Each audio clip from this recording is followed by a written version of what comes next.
Olá, gente, tudo bem? De início, eu gostaria de agradecer, né, as novas inscrições, o pessoal que está chegando aqui pela primeira vez, muito obrigado, né, pela confiança no nosso trabalho, que envolve filosofia, envolve neurociências, envolve história, envolve religiosidades e óbvio que tudo que estiver focado no conhecimento humano. Então nós agradecemos bastante. Só pedimos para você, quem não se inscreveu ainda, né, se inscrever, deixar seu like, compartilhar, realizar comentários, sugestões também, bem interessante, porque é nesse movimento que nós vamos trocando conhecimento, né? Nós estamos sempre trocando esse conhecimento e o quanto isso é importante. Eu queria trazer nesse vídeo e destacar uma passagem que eu gosto muito de um romance da literatura espírita, livro chamado Há 2000 anos. Há 2000 anos, ditado pelo espírito Emmanuel e psicografado pelo inesquecível Francisco Cândido Xavier. Dentre várias passagens, tem uma que é muito interessante, que é justamente o encontro do então senador Públio Lentulus com a figura de Jesus, né, que ao longo do tempo é tão discutida, homenageada, adorada, mas óbvio que você vai entrar em alguns campos em que há críticas, em que há dúvidas, ainda hoje, né, 2025, se há dúvidas se realmente Jesus existiu, se falou o que falou, e óbvio que é aquele que nós estamos trazendo à guisa de reflexões. Então, essa passagem do encontro do poder temporal com o poder imortal, espiritual, atemporal, imaterial, o quanto que ele é interessante. Eu queria trazer essa passagem, óbvio, com algumas reflexões. Parei aqui exatamente na página 84 e óbvio que vou trazer alguma leitura, mas vamos intercalando com reflexões também para não tornar cansativo, né, o nosso vídeo. O Públio ele está preocupado com a doença da sua filha, uma doença que para a época é incurável, e ele começa a falar de um profeta falado pelos judeus. Esse profeta é Jesus, mas obviamente o senador não é cristão. Há um politeísmo da Roma antiga, que vem também da Grécia antiga, em que os romanos não consideravam a figura de um deus. Eles consideravam deuses. Haviam deuses e não um deus. E óbvio que Jesus vai trazer essa figura do Deus único, que na época é muito contestado pelos romanos e também pelos gregos. Mas ele começa a pensar, e se realmente ele fizesse aquilo que as pessoas dizem que ele está fazendo? Será que ele teria o poder de curar minha filha, Lívia? Vamos lá. Ele começa a andar. Profundas cismas entornavam-lhe do cérebro para o coração, como as sombras do crepúsculo que precediam a noite. O céu, porém, àquela hora, era de um azul maravilhoso, enquanto as claridades opalinas do luar não haviam esperado o fechamento absoluto do leque imenso da noite. O senador sentiu o coração perdido num abismo de cogitações infinitas, ouvindo-lhe o palpitar descompassado no peito opresso. Dolorosa emoção lhe compungia agora as fibras mais íntimas do espírito. Apoiara-se insensivelmente num banco de pedras enfeitado de silvas e deixara-se ali ficar, sondando o ilimitado do pensamento. Já houve passagens na sua vida em que você ficou assim, com uma angústia, com o peito oprimido e que você não tem respostas para aquela angústia, para aquela aflição daquele instante? É mais ou menos assim que Emmanuel se sentiu. Nunca experimentara a sensação idêntica, senão no sonho memorável relatado unicamente a Flamínio. Recordava-se dos menores feitos da sua vida terrestre, afigurando-se-lhe haver abandonado, temporariamente, o cárcere do corpo material. Sentia profundo êxtase diante da natureza e das suas maravilhas, sem saber como expressar a admiração e reconhecimento aos poderes celestes, tal a clausura em que sempre mantivera o coração insubmisso e orgulhoso. Das águas mansas do lago de Genezaré, parecia-lhe emanarem suavíssimos perfumes, casando-se deliciosamente ao aroma agreste da folhagem. Foi nesse instante que, com o espírito como se estivesse sob o império de estranho e suave magnetismo, ouviu passos brandos de alguém que buscava aquele sítio. Diante de seus olhos ansiosos, destacara personalidade inconfundível e única. Tratava-se de um homem ainda moço, que deixava transparecer nos olhos profundamente misericordiosos, imagina que figura, hein? Uma beleza suave e indefinível. Longos e sedosos cabelos molduravam-lhe o semblante compassivo, como se fossem fios castanhos, levemente dourados por luz desconhecida. Sorriso divino, revelando ao mesmo tempo bondade imensa e singular energia. Irradiava da sua melancólica e majestosa figura uma fascinação irresistível. Públio Lentulus não teve dificuldade em identificar aquela criatura impressionante, mas, no seu coração, marulhavam ondas de sentimentos que até então lhe eram ignorados. Nem a sua apresentação a Tibério, nas magnificências de Capri, lhe havia imprimido tão emotividade ao coração.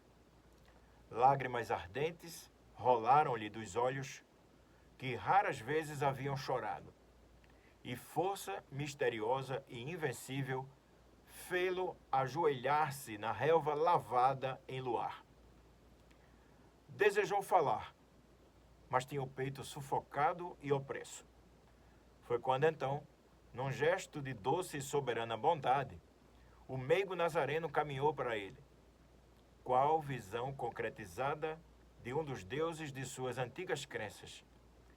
E pousando carinhosamente a destra em sua fronte, exclamou em linguagem encantadora, que Públio entendeu perfeitamente, como se ouvisse o idioma patrício. É bem interessante.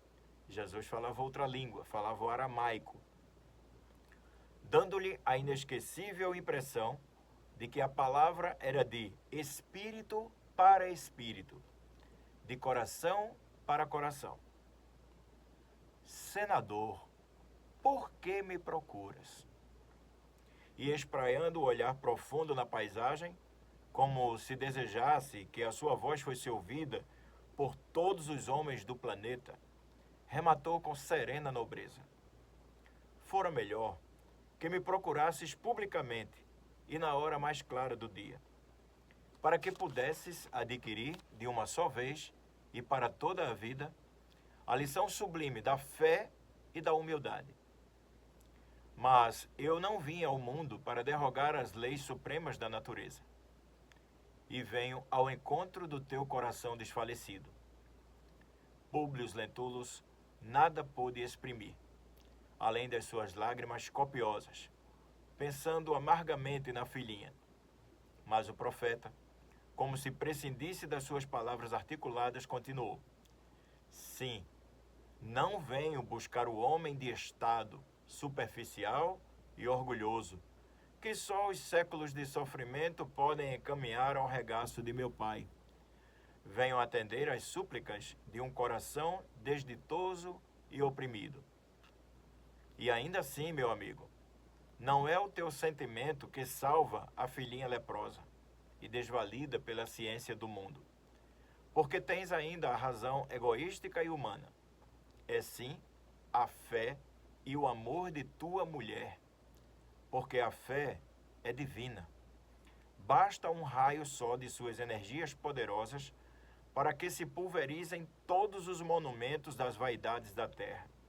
Aqui uma pausa para uma reflexão. A fé que tem a esposa de Emmanuel, já nesse Jesus, que ela viu apenas uma vez, mas ouvira seus feitos pelas pessoas mais humildes e acreditou e teve aquela fé.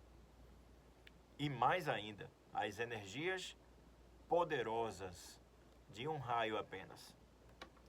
Comovido e magnetizado, o senador considerou intimamente que seu espírito pairava numa atmosfera de sonho. Tais as comoções desconhecidas e imprevistas que se lhe represavam no coração, querendo crer que os seus sentidos reais se achavam travados num jogo incompreensível de completa ilusão. Não, meu amigo, não estás sonhando, exclamou, meigo e enérgico, o mestre, adivinhando-lhe os pensamentos. Depois de longos anos de desvio do bom caminho, pelo sendal dos erros clamorosos, encontras hoje um ponto de referência para a regeneração de toda a tua vida. É bem interessante porque na obra de Chico Xavier, e principalmente sempre que Emmanuel escreve, e perguntam a ele por que, dentre tantas vidas que ele narra na literatura espírita, e ele quando aparecia a figura de Emmanuel. E a resposta dele era justamente porque foi nessa encarnação que ele teve este encontro físico e pessoal com a figura de Jesus. Está, porém, no teu querer o aproveitá-lo, agora ou daqui a alguns milênios. Se o desdobramento da vida humana está subordinado às circunstâncias, és obrigados a considerar que elas existem de toda a natureza, cumprindo às criaturas a obrigação de exercitar o poder da vontade e do sentimento, buscando aproximar seus destinos das correntes do bem e do amor aos semelhantes.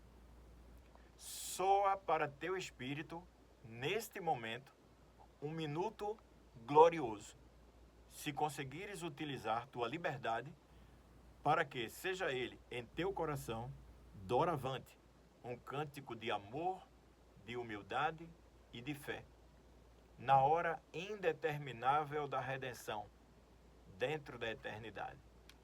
E aí uma pergunta que, óbvio, eu fiz para mim mesmo quando li a primeira vez e tento fazer a cada dia nesse sentido que Jesus traz. Você já teve esse momento também? Esse momento, esse ponto na sua existência ou nas suas existências? É óbvio que muitos de nós não vamos conseguir recuperar imagens, memórias de outras vidas.